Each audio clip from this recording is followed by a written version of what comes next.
Go.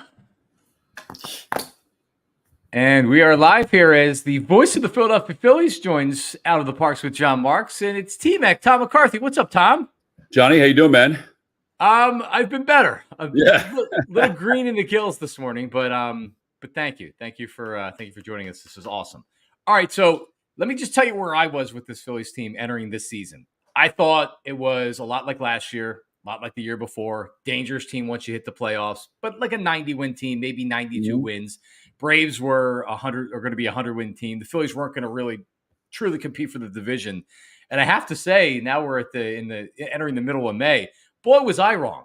How did you look at this Phillies team as we were entering 2024? Well, I thought that the same thing you did. I said I said this over and over again. If they got to the postseason, they were fine because their matchup of Wheeler, Nola, and Suarez, and then whoever else would pitch after that can match up against any three pitchers in baseball, including the Dodgers staff. So I felt good about that. I did think, because just talking with Rob Thompson, the goal, and listen, there's a long way to go, but the goal was to win the division, because I think Rob feels like they've sort of dodged a few bullets over the last couple of years, that they've had really fortuitous matchups in the wild card that have enabled them to kind of, I don't want to say breeze through the wild card, but get through the wild card. But I think he does feel like getting to the division and being able to set up your pitching staff the way you want it to would be huge. And he also talked about the competition part of it, that they want to win the division because they haven't won the division.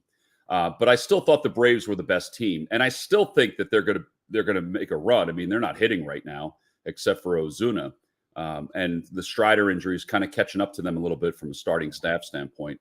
So I thought they would probably be a low to mid 90 win team, not a 108 pace, which is what they're on right now.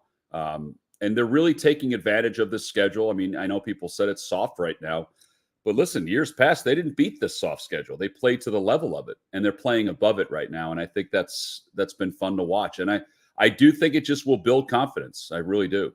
Yeah, when you look at the schedule, there's a lot of not so great teams in Major League Baseball. Yeah. Everybody's going to be doing the same thing here, but like you had said, Phillies couldn't beat those teams before. They're really taking advantage. I guess the two things I'm most impressed with so far this year that I maybe didn't see coming. Not that I don't think Ranger Suarez isn't a great starter, but he's had things in previous years. He had the visa problem a couple years ago, so he got a late start. He had the World Baseball Classic, same thing. But boy, was he ready to start the season this year. And man, when you look at Zach Wheeler and you look at Ranger Suarez, talking about a 1-2, we always talk about Aaron Nola being the number 2. Right now, Ranger Suarez is one of the best starters in baseball. Yeah, in fact, Aaron's joked about that. He said, my ERA is barely over 3. He said, but I'm not even scratching the surface at this point. And he's right, but he's been fine. Ranger, I came into camp in better shape. He's a year older, which I do think there's a lot to that. He's seen these last 2 years and how he has needed to continue to get physically stronger, and I think he did that. I agree with you about the visa issues. There were none. And there was no blip on the radar with the injury he had last year in the World Baseball Classic. So he is the perfect complement to the power of Wheeler and Nola. And I think that he's the perfect complement to the back end guys, whoever it is, whether it be Taijuan Walker, Spencer Turnbull, whoever they go out and get, Christopher Sanchez, those kind of guys. He's just been a joy to watch. And I just think this is the natural ascension for him. This is the next step. I mean, guys are supposed to take the next step. And I know we get this across to people, but man, there's not a better guy. He's loose. His defense is unbelievable. And I think, he's feeding off of this sort of frenzy that he's had this first month where he was the pitcher of the month. Will there be a speed bump? Probably will. I mean, it does come back a little bit, but I think he'll be able to overcome it because he's gotten himself in such better shape.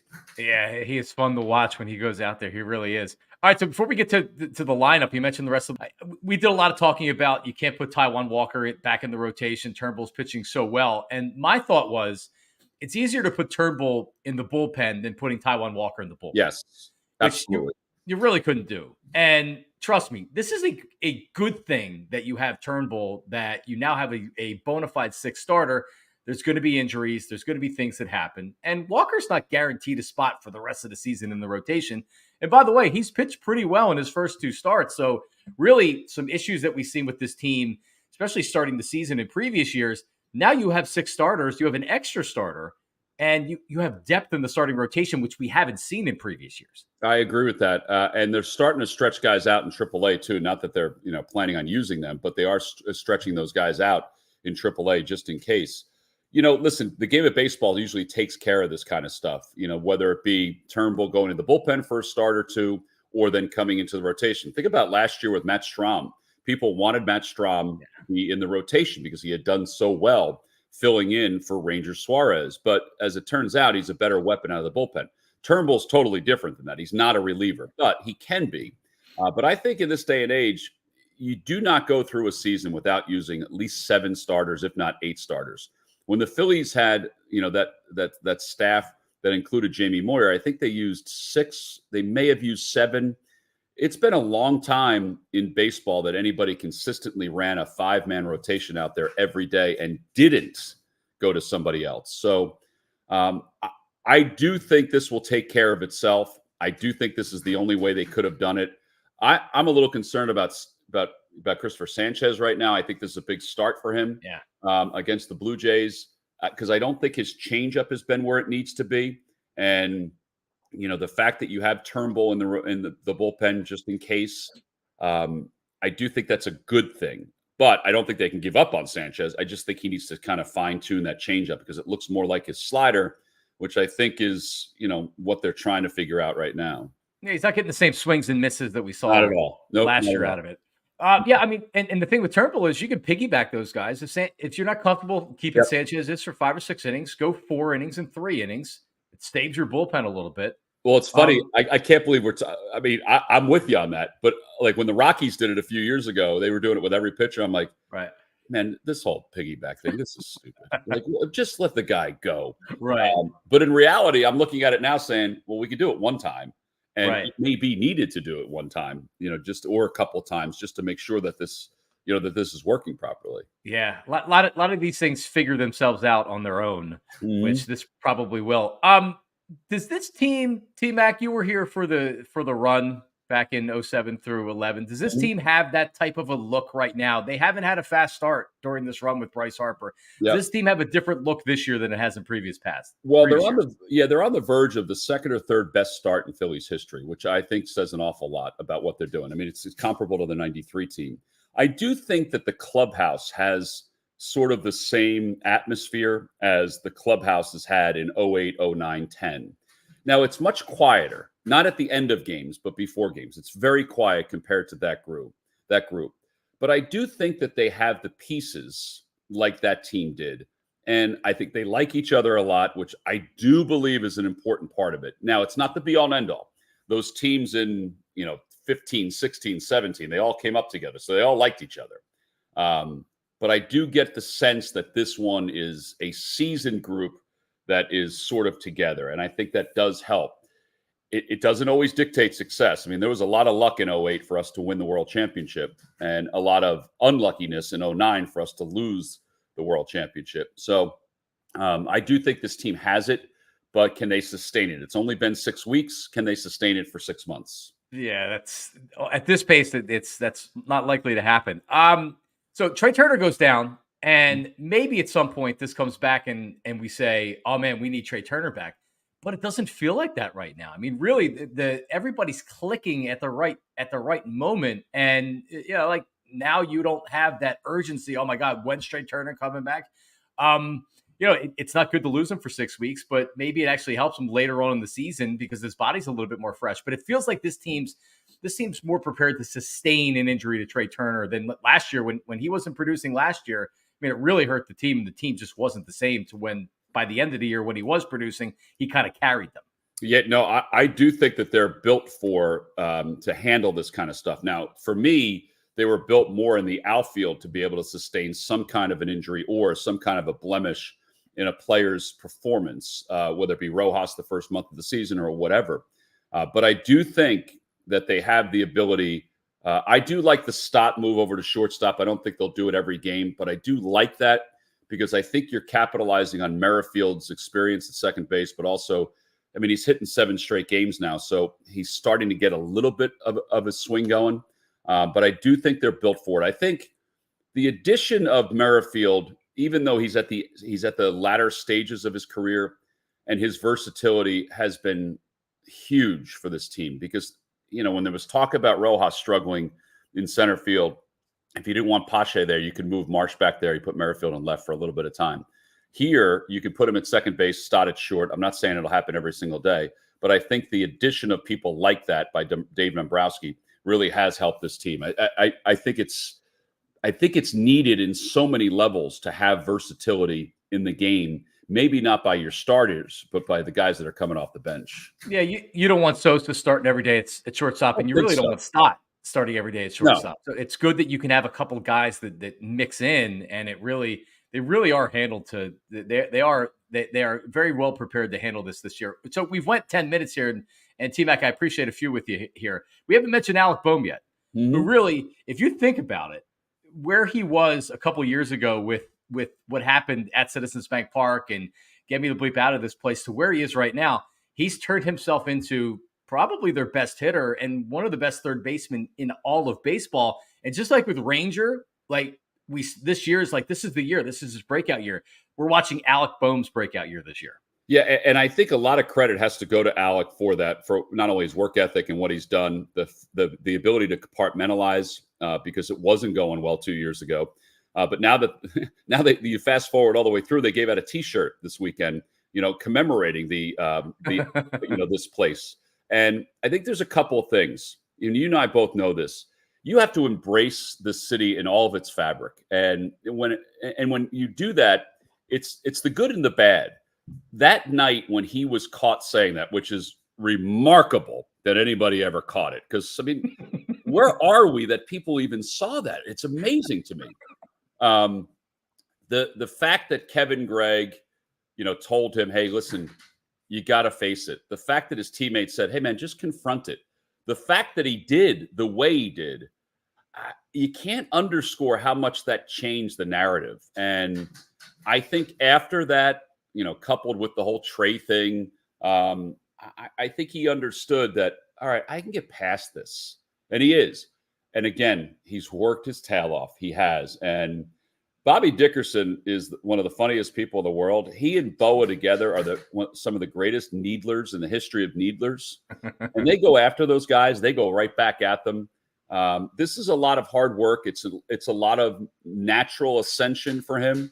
But I think a lot of it is it's what he did before the games to get himself ready. And it's great to watch because he's a super kid. He's a really good kid. Yeah, for sure. All right, so T-Mac, you're not only, of course, the voice of the Phillies, but I think you do everything but hockey and volleyball. I mean, you are a play-by-play. Never done volleyball. No, I've never done volleyball. I've only done one hockey game, and I don't think I'll ever do one again. Difficult to do hockey? Well, I don't. I know. Listen, I played all of the sports growing up, but the terminology, I think, it's hard to fake it. And as much of a sports fan as I am, hockey's probably number 4 on my list. Right. So I don't watch it all the time to understand what mucking it up in the corner really actually means. But that, I guess I could do it, but it would take a long. I wouldn't be able to do it on the level of Timmy or JJ or anybody like that. Was Gary Thorne really the top guy that could do them all? Because he was a regular play-by-play voice for, I forget. I think Gary was good. Gary Cohen's really good at hockey, as strange as that sounds to the Mets. I mean, people don't realize that he did the Olympics for so many years. I mean, he's really good at that. I actually think that Sean McDonough is one of the best of all to do football, baseball, and hockey. I haven't heard him do much basketball. He did it back in the day. Those guys are really good. And I like the fact that I'm able to do all these different sports. And I know it drives, my family crazy because I'm on the road a lot. Or did when I was young, when they were younger. Now they're all out and about, so it doesn't really matter as much. But I just like it. I think it just makes me sharper as a person. I recognize that the pace of football probably fits my voice and my cadence best of anything, which is weird because it's the one I didn't play that long.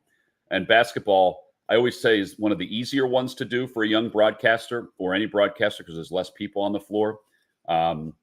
But I do love it. I love being able to go and do all these different sports. And I'm fortunate that the Phillies allow me to do as much as they do.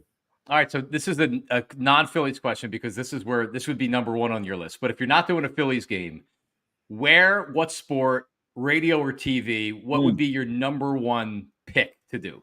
Well, it would be football, and it would be, I would have normally have told you it would have been the NFL on radio because I'm a radio guy who's turned into a TV guy. But Right. I've really grown to love the animal that is the NFL on television. It is a massive undertaking that it relies on so many people's talents, and I'm a really big team guy. I like having fun with a team, and I think that I mean, there's like 40 people that are involved in this whole thing. And I Right. got people talking to me left and right when I'm on the air. And I love taking that first probably 2 beers after an NFL game and sucking them down as fast as possible because that shows me, man, this has been a hell of a weekend. And Yeah. mentally, I'm fried. And that's when you really feel like you've hit the gamut. Yep. All right. Real quick with Trucker, and I got to give you this compliment because what you have turned into, and I grew up with Harry and Whitey, and their camaraderie and their chemistry and everything else. You guys have turned into the new Harry and Whitey for me. I mean, the Mexican jailhouse story and how you're able to Unbelievable. continue to do the play by play. There's a double that happens in the middle of the story, and you very easily a double or that back to the wall, and then Crux back to talking about stealing his hat. I mean, you guys, the Phillies weren't good in the '80s. The only reason to tune in was really the Mike Schmidt, the Fanatic, and Harry and Whitey, and thank God we're good right now. But you and Crocker, man, I congratulations, you guys are doing a I really good appreciate it. job. I tell people all the time that that when you hear the stories, and there's some of them that we've all heard in the office because he sits and he just tells stories all day. But when most of the time, I would say 90% of the time, when you guys hear stories, I'm hearing them for the first time. So I don't know where they're going. The prison story, I had no idea where they were going. The other day, he's talking about getting shot at in West Virginia for stealing beer out of some guy's barn. And the look on Mike Schmidt's face when he's telling the story, and Mike looked at me, and I just went like this. I was like, I don't know. He's unbelievably intelligent about the game Yeah. and about things in general. And I think that sometimes gets lost. So every once in a while, we're like, does he watch these games? He knows everything that's going on at all times. So I appreciate that. We have a really good time, and we're really lucky to have the crew that we have across the board. And even radio wise, I mean, we're just lucky because we all get along. We're all really close friends. That doesn't happen a lot. It really doesn't. And that's a good thing for all of us. Oh man, Scott in LA and Stocker coming in there. I mean, it's about as good of a crew. Yeah. Stocker's hysterical. I mean, we tried to get him to do TV a couple of different times, but he wasn't ready to do it because of his family. His kids were young. But he's come in and he looks at us sometimes like, the hell did I get myself into?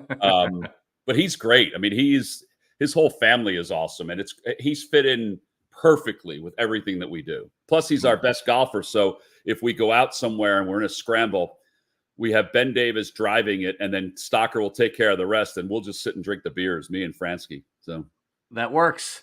Tom, thank you. Appreciate it. Good to talk to you. Feel better. Thank you.